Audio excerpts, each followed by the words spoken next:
오래전에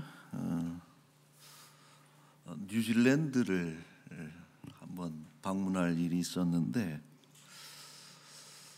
그때 아주 인상적이었던 것이 그 언덕 그리고 초원 이런 데를 덮고 있는 수많은 양떼들이 참 인상적이었습니다. 그때 뉴질랜드 인구가 400만 명인데 양떼는 양의 수는 약 3천만 마리. 그러니까 인구보다 뭐가 더 많은 거예요? 양구가 더. 여러분 사진 보시면은 저것이 뉴질랜드 양이에요. 그래서 아주 토실토실하게 또 보고서 야 맛있게 생겼다 이렇게 하시는 분도 계실지 모르겠는데 털도 참 이쁘고 또 그 밑에는 이렇게 넓게 방목하는 양들의 모습을 보면서 참 평화롭다 이런 생각을 했습니다. 이스라엘이 원래는 유목민족이죠. 양을 치면서 이동하는 그런 유목민들이었습니다. 그래서 성경에 보면은 목양에 대한 스토리 또 비유들이 많이 등장하고 특히 다윗은 왕이 되기 전에 목동 생활을 했던 이런 인물인데 그 목동으로 이제 양을 지키면서 열심히 익히고 단련했던 그 다윗의 기술이 물맷돌 던지기거든요. 그래서 돌을 재 가지고 이렇게 끈으로 해서 이렇게 돌리다가 탁 이렇게 손을 놓으면은 그 돌이 날아가서 다윗에 의하면은 곰도 쓰러뜨렸다 그러니까 그런 아주 강력한 기술을 목동 시절에 익혔다가 결국은 누구를 넘어뜨립니까?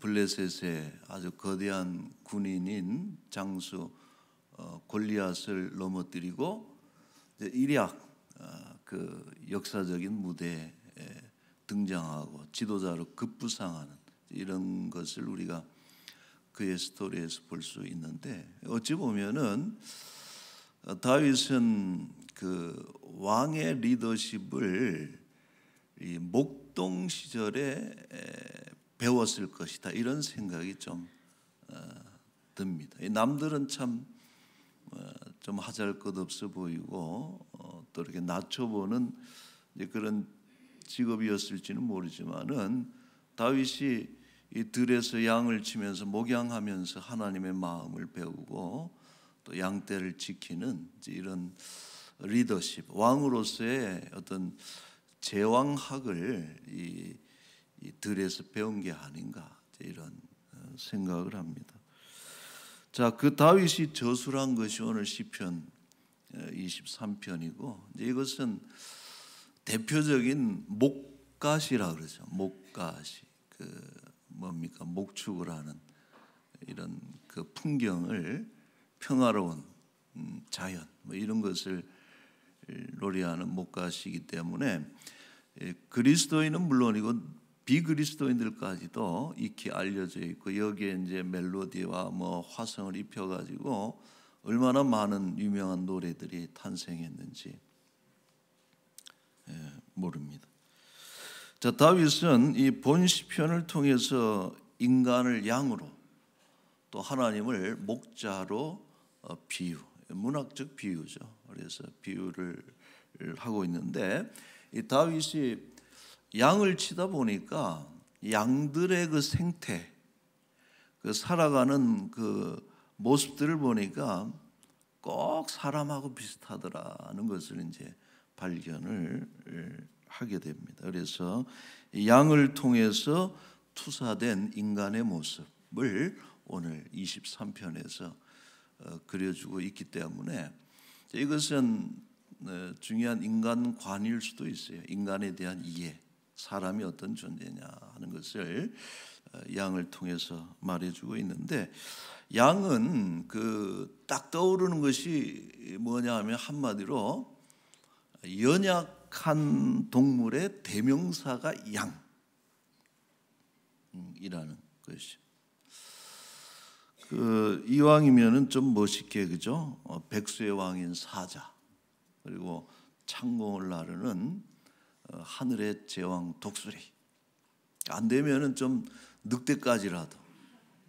늑대도 뭐 있어요? 좀 신비롭고 강력한 이미지를 풍기는 이런 동물들로 좀 비유를 했으면 좀 나았을 텐데, 양은 요즘 애들 말로 정말 간지가 안 나는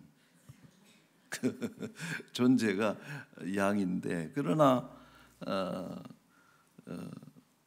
다윗은 안타깝게도 인간의 모습이 양처럼, 양으로 밖에 설명할 수 없는 연약한 존재인 것을 다윗이 말하고 있습니다. 자, 첫째로 양의 특징은 시야가 좁고 방향감이 둔하다 그래요.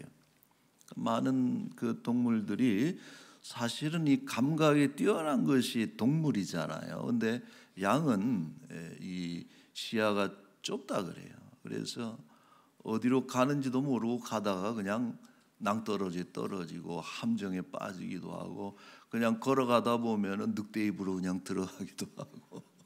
그래서 목자가 인도하지 않으면 결국은 길을 잃어버리게 되는 존재가 바로 저 그림에도 우리 표현이 되고 있습니다. 자, 인간이 그렇다는 것이요, 오늘날 놀라운 과학기술 문명을 건설했지만은 과연 어디로 가는지 방향을 상실한 인생들이 너무나도 많다 할 수 있어요. 유발 하라리라고 하는 그런 진화론자죠.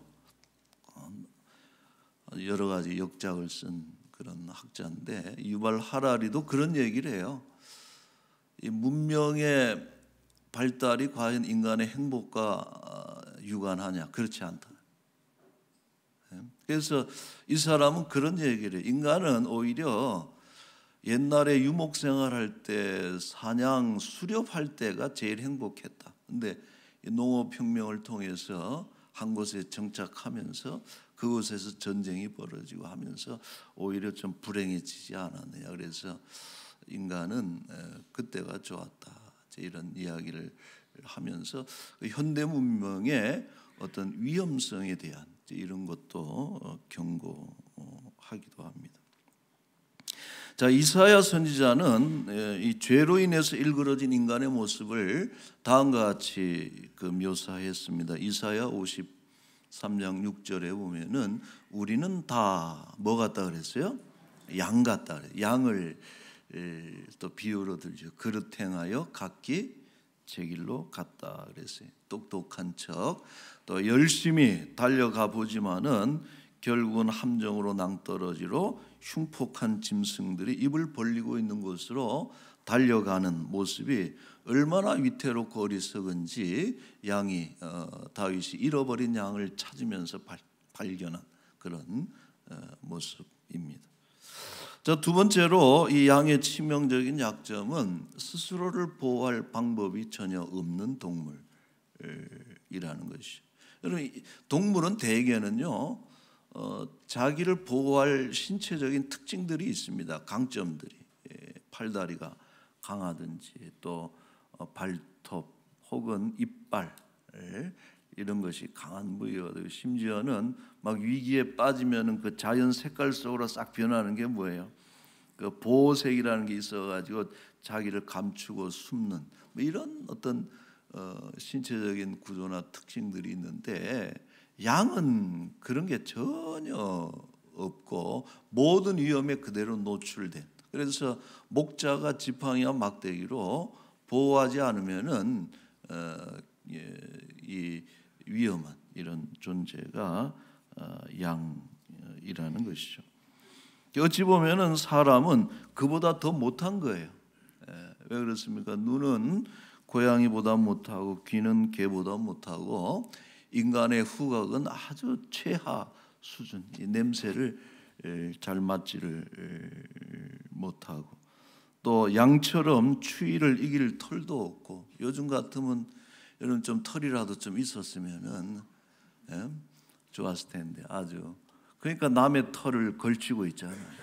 오늘도 올라가 보니까 곰털을 덮고 계시는 분들이 좀 몇 분이 계시기는 합니다만은 그래서 양처럼 양은 그래도 이 털이 수북하게 있잖아요. 그래서 이길 털도 없고 살짝 부딪히기만 해도 상처가 나고 피가 나는 연약한 피부를 가지고 있기 때문에 인간도 그래요. 자연에 그대로 노출되면은 인간은 절대 살아남을 수가 없는 존재가 인간이다 하는 이런 생각을 해요.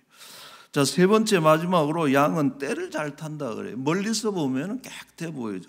하얘 보이는데 그러나 가까이 있으면은 냄새가 그렇게 나고 쉽게 오염되는 동물이 이 양이기 때문에 목자가 자꾸 돌아보고 또 이렇게 씻겨주고 또 그 안에 뭐가 벌레가 들어와서 막 이게 집을 잡고 있으면 잡아주고 막 이렇게 돌보지 않으면은 그냥 병들어 죽는 것이 양인데 인간도 우리 성경의 진술에 의하면은 사람도 태어날 때부터 죄로 오염된 존재가 인간이다라고. 그 다윗이 시편 51편에서 태중에서부터 죄로 태어났다라고 이렇게 진술을 하고 있는 것이죠. 바울도 그런 얘기를 합니다. 성경은 인간의 보편적 타락을 명시하고 있는데 로마서 3장 10절에 기록된 바 의인은 없나니 하나도 없다.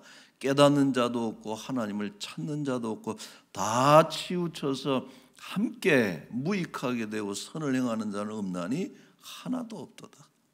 인간이 얼마나 죄로 오염되고 부패하고 타락했는가에 대해서 말해주고 있는데 이것이 죄인의 실존이라는 것이죠. 겉으로는 근사해 보여, 아주 그럴듯해 보이고 하얀 털을 뒤집어 쓰고서 겉모양 그런데 그러나 속에서는 인간의 속에는 이런 어떤 죄의 어두운 그림자가 짙게 드리워져 있는 이것이 인간의 연약한 그런 모습입니다. 여러분 다윗도 그래서 그의 시편을 보면요 평생 하나님을 찬양하면서 그가 싸웠던 게 마치 바울과 같아요. 항상 자기의 죄로 인해서 늘 고민하고 또 치열하게 싸웠던 내용을 우리가 볼 수 있는데 예를 들어서 시편 51편 3절에 이런 고백을 합니다. 물은 나는 내 죄과를 아오니 내 죄가 항상 내 앞에 있나이다. 죄라는 존재는요 극복할 수가 없어. 우리가 이 땅에 있는 동안에 물론 법정적으로는 그 죄의 대가로부터 우리를 자유케 하셨지만은 그러나 실질적인 점유는 이 죄와의 싸움이 평생. 그러니까 정신을 바짝 차리고 있으면은 그 죄를 물리칠 수가 있는데 한순간 눈을 잘못 다른 데로 돌리면은 죄에 함몰돼 가지고 다윗이 그렇게 정말 정직하고 하나님 앞에 자기를 세웠던 사람이지만은 그 바세바를 범하는 결정적인 죄악을 저지를 때는 전혀 다른 사람처럼 그 죄악 가운데 빠져버리죠. 내 죄가 항상 내 앞에 있나이다 하고서 그렇게 치열하게. 여러분 이 세상에서 살핀 것처럼 인간은 참으로 무한하게 연약한 존재라는 것이죠. 자 그러나 여기서 우리 한 가지 질문을 던지는 것은 뭐냐 하면은 그럼에도 불구하고 인간이 어떻게 오랜 동안 생존할 수 있었고 심지어는 어떤 세상의 중심 소위 만물의 영장이라고 불리는 그런 존재가 될 수가 있었는가 하는 그렇게 연약한 존재면은 없어져도 여러분 벌써 없어지고 씨가 멸종해도 그냥 다 사라졌어야 될 상황인데 어떻게 지금까지 생존해 있고 궁금하지 않아요? 더욱이나 역사의 어떤 주인공 역할을 하는 이런 존재가 됐을까? 이것은 진화론자들도 그 던지는 중요한 질문입니다. 그렇게 약한 호모사피엔스가 어떻게 만물의 영장이 됐는가? 그래서 유발 하라리는 사피엔스라고 하는 책에서 인간의 강점은 불을 발명하면서 불을 발견했다. 불. 그 다음에 뭐 예를 들어서 문자를 발견한. 그리고 거기에 덧붙이자면은 그 인간은 그 서로 사회적인 협동 능력이 다른 동물하고 달리 탁월하다는 이런 것이 인간 종의 그들의 표현에 의하면은 그 사피엔스의 어떤 강점이다라고 얘기를 하는데, 그러나 근본적으로 과연 왜 호모사피엔스가 그 불을 발견했고 문자를 발견하고 어떤 그런 사회적인 이런 어떤 능력을 갖추고 생존 능력이나 어떤 이런 것들이 어떻게 생겨난 것이냐, 어떤 내재적인 것이냐, 그런 것이. 이런 질문에 대해서는 이 진화론자들이 딱 궁지에 몰리면 하는 얘기가 있어요. 그거는 우연이 된 일이지. 우리가 그 사피엔스라는 책을 읽어보면은 이런 진화론자들의 그 중요한 이론이 그런 거예요. 우연적인 것이 반복이 돼서 오늘 여기까지 왔다라는 얘기를 하는데, 뭔가 이런 인간의 생존, 또 인간이 지금까지 이렇게 살아갈 수 있는 것에 대한 근본적인 답을 주지를 못하죠. 그건 당연한 거예요. 왜냐하면은 그들은 모든 만물의 원인자가 되고 주관자가 되시는 하나님을 인정하지 않기 때문에 그런 것을 알 수가 없는 것이죠. 자, 그런 면에서 오늘 다윗은 매우 중요한 진술, 중요한 답을 우리에게 거기에 대한 답을 하나 주고 있는데, 1절 말씀을 한번 봅시다. 여러분 23편 1절 시작.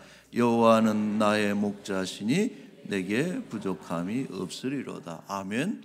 자, 그래서 이 시를 이끌어가는 첫 번째 그 고백이 뭡니까? 여호와는 나의 목자다. 양이 비록 연약하지만은 그러나 목자의 존재가 있음으로 인해서 양이 보호를 받고 또 안전하고 또 그렇게 행복하게 또 살아갈 수 있듯이, 우리 인간들은 약하지만, 우리는 너무나도 연약한 존재이지만은 그러나 전능하신 하나님께서 우리 인생들의 목자를 자처하셔서 양된 인생들을 도와주시고 함께 하시고, 그러면 설명이 되죠. 여러분, 그 어린아이가 뭐 어떻게 살아가겠어요? 태어나가지고. 그러나 그 옆에 보호자가 되는 부모가 강력하게 함께 있을 때 그 아이의 안전이 확보가 되고 미래가 보장이 되고, 그렇게 되듯이 우리 인생들, 인류에게도 특별히 하나님께서 창조의 목적에서도 말하고 있어요. 창조의 목적은 어디에 있느냐? 인간에게 있는 것이. 하나님의 형상을 주시고, 진화론자들은 절대 이해할 수 없는 인간에게 내재된 어떤 특별함, 이런 것을 우리는 가지고 있는 것이죠. 자, 여러분, 그래서 여호와는 나의 목자시니, 이것은 모든 어떤 의문과 질문에 대한 중요한 답이 되는 거예요. 여호와는 나의 목자시니 그래서 부족함이 없는 것이다 하는 말씀을 주고 있습니다. 자, 이 목자의 역할은 23편에서 세 가지로 우리가 크게 분류할 수 있는데, 첫째로 목자는 양을 인도하신다 그랬어요. 2절, 3절 우리 한번 읽을게요.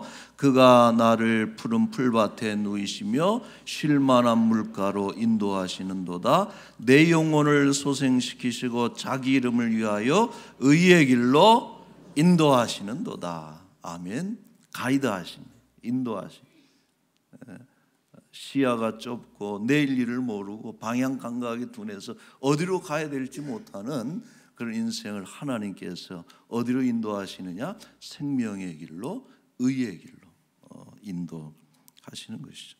여러분 잠언에 보면서 잠언에 제가 참 읽으면서 늘 이렇게 탁 와닿았던 그런 표현이 하나 있는데 잠언 16장 25절에 보면요. 같이 한번 읽어볼까요? 어떤 길은 사람이 보기에 바르나 필경은 사망의 길이니라. 우리가 바른 길 같고 여기 사는 길 같고 이 길을 통해서 우리는 더 좋은 데로 가는 길 같지만은 필경은 사망의 길일 때가 너무나 많다는 것이. 여러분 요즘 그 전 세계적인 이슈 중에 하나가 뭐냐면은 우리나라는 지금 뭐 대통령으로 인해서 또 미국도 대통령으로 인해서 뭐 정신없지만은 사실 이 세계적인 이슈 중에 하나가 뭐냐면은 인공지능 AI라고 들어보셨죠? 지금도 우리 생활 속에 그런 것들이 어제 오늘 달라요. 막 변하는 거죠. 근데 한 1년 전인가 2년 전에 이 인공지능 AI에 대한 그 다큐멘터리를 우리 KBS인가 어디 구형 방송에서 한번 몇 시간에 걸쳐서 한 내용이 있는데 이미 참 그때 인류의 미래에 대해서 그 인공지능의 1차적인 목적지는 어디냐 하면은 인조인간이에요. 기계인간, 물리적인 AI라 그래가지고 지금도 벌써 로봇가 나와가지고 다 해준다 그러잖아요. 이제 그런 게 지금 어떤 그 경제적인 어떤 경쟁에 있어서 상당히 치열한 이슈, 그 전쟁터라는. 그래서 이제 대만에서 아주 영웅이 아주 뭡니까? 누가요? 젠슨 왕이라고 하는 그 아주 AI 업계 아주 전문 주자가 대만에서는 그냥 뭐 이렇게. 근데 우리나라에도 그런 과학자들이 많다는 거예요. 젊은데. 근데 그 인터뷰에 나온 한 30대 초반의 젊은이 같은데 그런데 한 회사의 대표예요. 어떤 스타트업이고 좀 아직은 좀 이 작은 회사지만은 그 회사 기업의 대표인데 위에다가 뒤에다가 등에다가 딱 배낭 메고서 비행기를 타고 어디를 가면 인터뷰하는데 요즘 어떠냐 그랬더니 이거는 호랑이 등에 올라탄 기세라는, 우리가 기호지세라 그런 말을 하잖아요. 호랑이 등에 올라타서 인류가 지금은 딴 게 없다. 그냥 달려갈 수밖에 없다. 그 옆으로 좌로 옆으로 뒤를 돌아볼 시간이 없고 지금은 다 누가 저 고지를 선점할 것인가에 대해서 달려가는 게 지금 그쪽으로 다 달려가고 있다. 그래서 제가 보면서 느낀 것이 저 젊은 친구인데 똑똑하고 그러면서 정말 그 어떤 경쟁의 그 중심에서 이렇게 참 시대를 이끌어가는 그런 사람인데 하는 얘기가 어디로 가는지 그게 중요한 게 아니라 지금은 그 길을 갈 수밖에 없다. 여러분 도대체 인류는 지금 어디를 향해서 가고 있느냐? 우리가 20, 30년 전에 영화 중에 TV에 막 뭐가 나요? 로봇이 나와가지고 그 인간들을 막 오히려 막 어떻게 하고 하는 그런 게 벌써 나왔잖아 영화. 그런 걸 보면서 지금 그런 세상이라. 그래서 참 어떤 길은 바른 길 같은데 필경은 사망의 길이라. 인류가 어디를 향해서 가고 있는지 우리가 좀 진지하게 고민을 해봐야 되지 않는가 이런 생각이 들고 우리 그 청년처럼 어디로 갈지는 모르지만 지금은 무조건 가야 된다고. 여러분 그 길이 사망의 길이고 파멸의 길이라면 어떻게 하겠느냐 하는 이런 좀 생각을 하고 참 끔찍하죠. 그래서 우리는 이런 때일수록 우리의 인도자를 잘 따라가야 됩니다. 우리의 목자가 되신 하나님. 여러분, 이 시기에 수천 년 전에 다윗이 이 고백을 했지만은 하나님께서 우리의 목자 되시고 예수 그리스도 선한 목자시잖아요. 길과 진리와 생명이 되시는 예수 그리스도를 따라가는 것이 참 중요하다 생각을 합니다. 자, 두 번째 목자의 역할은 보호하심이 4절 말씀이에요. 시작. 내가 사망의 음침한 골짜기로 다닐지라도 해를 두려워하지 않을 것은 주께서 나와 함께 하심이라. 주의 지팡이와 막대기가 나를 안위하시나이다. 하나님은 우리를 안위하시는 분이다. 우리를 지키시는 분이다. 우리는 스스로 자구책이 없는 존재지만은 하나님이 지켜주시고 시편 121편 5절부터 시작. 여호와는 너를 지키시느이시라. 여호와께서 내 오른쪽에서 내 그늘이 되시나니 낮의 해가 너를 상하게 하지 아니하며 밤의 달도 너를 해치지 아니하리로다. 여호와께서 너를 지켜 모든 환난을 면하게 하시며 또 내 영혼을 지키시리로다. 여호와께서 너의 출입을 지금부터 영원까지 지키시리로다. 할렐루야. 아멘. 지키시는 하나님으로 인해서 일평생 안전하고 평안하시기를 축복합니다. 자, 세 번째 목자는 공급하시는 분이에요. 5절 말씀, 오늘 5절 읽겠습니다. 주께서 내 원수의 목전에서 내 상을 차려주시고 기름을 내 머리에 부으셨으니 내 잔이 넘치나이다. 아멘. 예수님께서는 이 땅에 오신 목적을 이렇게 말씀하셨어요. 요한복음 10장 10절에 도둑이 오는 것은 도둑질하고 죽이고 멸망시키려는 것뿐이요 내가 온 것은 양으로 생명을 얻게 하고 더 풍성히 얻게 하려는 것이라. 나는 선한 목자라. 요한복음 10장에 예수님 목자로 당신을 비유하시면서 나는 선한 목자라. 도둑은 훔치려고 하고 죽이려고 오지만 나는 선한 목자, 양떼들로 생명을 얻게 하고 더 풍성히 얻게 하려 함이라 하고서 목자 되심을 말씀해 주셨습니다. 바울은 로마의 감옥에서 이렇게 고백했어요. 빌립보서 4장 19절 말씀 시작. 나의 하나님이 그리스도 예수 안에서 영광 가운데 그 풍성한 대로 너희 모든 쓸 것을 채우시리라. 아멘. 우리의 쓸 것을 채우신 하나님, 우리의 삶에 넘치는 풍성함이 우리 하나님으로 인해서 있게 되기를 바랍니다. 자, 결론이에요. 말씀을 맺겠습니다. 여러분, 다윗은요 부모 형제가 다 있어요. 형제가 많아요. 형들만 7명이 있으니. 그러나 그의 삶을 보면은 마치 자수성가한 것 같은 느낌을 가지게 됩니다.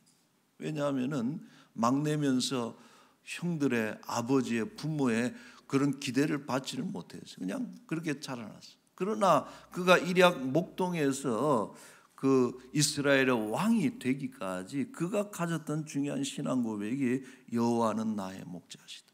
나를 돕는 부모 형제가 없을지라도 유력한 자가 없을지라도 사울은 비록 나를 죽이려고 그렇게 애를 썼지만은 단 하나 여호와께서 나의 목자가 되셔서 내게 부족함이 없으리로다 하는 이 믿음으로 그가 이런 한 시대 한 역사를 이끌어낸 그런 것입니다. 이 23편의 고백이 우리 모두의 것이 될 수 있기를 바랍니다. 우리 6절 말씀 읽고 마칠게. 6절 시작. 내 평생의 선하심과 인자하심이 반드시 나를 따르리니 내가 여호와의 집에 영원히 살리로다. 아멘. 믿습니까? 예, 감사합니다. 우리 찬양 하나 합시다. 우리 복음성인데 같이 한번 부르고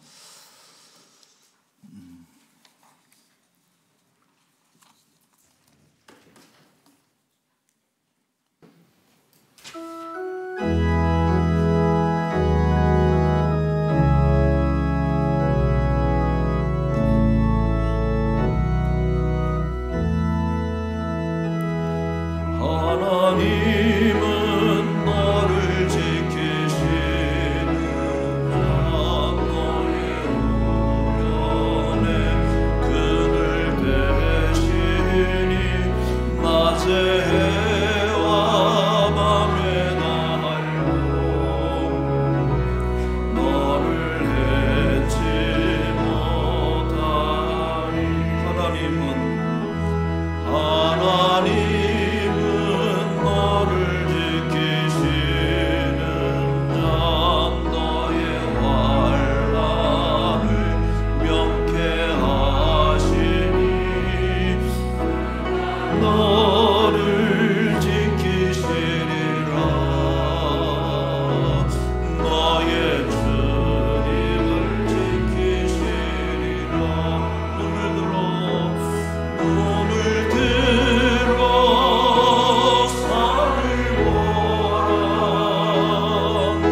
기도하겠습니다. 거룩하신 하나님 아버지, 참으로 낮고 천하고 연약한 인생들, 목자 되신 하나님 없으셨다면 벌써 이 세상에서 없어져야 될 가장 연약한 존재가 인간인 것을 하나님께서 특별히 눈여겨 보시고 하나님의 형상을 우리에 심겨주시고 또 그로 인해서 하나님과 소통하게 하셔서 돌보시고 또 인도하시고 보호하시고 먹이시는 그런 목자의 사랑을 인해서 오늘 이때까지 우리가 생존하고 심지어는 번영하게 해주심을 진심으로 감사드리옵나이다. 다윗의 평생의 고백입니다. 여호와는 나의 목자이십니다. 이 고백을 붙잡고 그가 골리앗도 넘어뜨렸고 또 모든 전쟁을 수행하면서 참으로 이스라엘의 강력한 그런 나라를 이루고 군왕이 되었던 것처럼 오늘 우리의 모든 싸움, 우리의 전쟁터에서도 이 예수 그리스도를 우리의 목자, 선한 목자로 삼고서 달려감으로 인해서 승리하고 또 성공하는 우리 모든 인생들이 되게 하여 주옵소서. 갈 길 몰라 방황하며 어디가 바른 길인지 때로는 필경 사망의 길임에도 그것을 향해서 열심히 달려가는 인생들이 너무나 많은 이때에 우리의 눈을 밝히시되 하나님께서 친히 인도해 주셔서 실만한 물가로 또 의의 바른 길로 우리를 늘 인도하여 주셔서 마침내 마지막 그날에 그곳에서 우리 하나님을 온전히 만나 뵈옵는 우리 모두가 되게 하여 주옵소서. 아버지 하나님, 너무나 세상살이가 각박하고 우리를 공격하는 경쟁의 그런 시대에 우리를 하나님께서 보호해 주셔서 사망의 음침한 골짜기를 다닐지라도 해를 두려워하지 아니하며 오직 나와 함께 하시는 그 하나님으로 인해서 안전할 수 있도록 주의 은혜를 베풀어 주옵소서. 내일 먹을 것 때문에 고민하는 이들이 참 많습니다. 그러나 미리 염려하지 말라. 먹을 것 입을 것 가지고 하나님께서 우리의 내일을 책임져 주신다고 하셨으니 늘 공급하시고 나의 잔을 채워주시는 그 하나님으로 인해서 안심하게 하시고 열심히 땀 흘려 일하되 내일은 주께 맡겨드리는 믿음을 우리에게 더하여 주옵소서. 하나님 감사합니다. 이 한 주간도 우리가 살아갈 때 지난주는 참 춥고 눈도 많이 내리고 어려움이 있었고 정치 경제 또 외교적으로 여러 가지 또 안보적으로도 힘들고 위태로운 그런 일들이 끊임없는 그런 시간들 속에 있지만은 하나님 이번 한 주간도 변함없이 우리 하나님 우리 예수 그리스도를 나의 목자로 삼아서 그 뒤를 따라갈 수 있도록 믿음을 더하여 주옵소서. 감사한 것은 우리 추운 날씨에도 유년부 초등부 우리 초등학생 1학년부터 6학년까지 유치부 우리 미취학 아동들 교회에서 성경학교를 은혜 가운데 잘 진행하게 해주셔서 너무나도 감사드리옵나이다.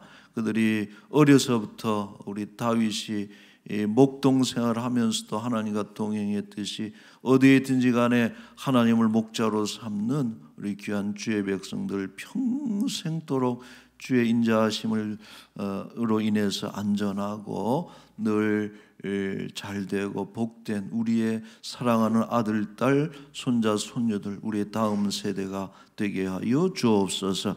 감사합니다. 가난하고 병든 사랑하는 지체들 하나님 불쌍히 여겨 주시옵고 또 특별히 목자의 사랑으로 만져주셔서 보호해 주셔서 모든 위험으로부터 빨리 벗어날 수 있도록 은총을 베풀어 주옵소서.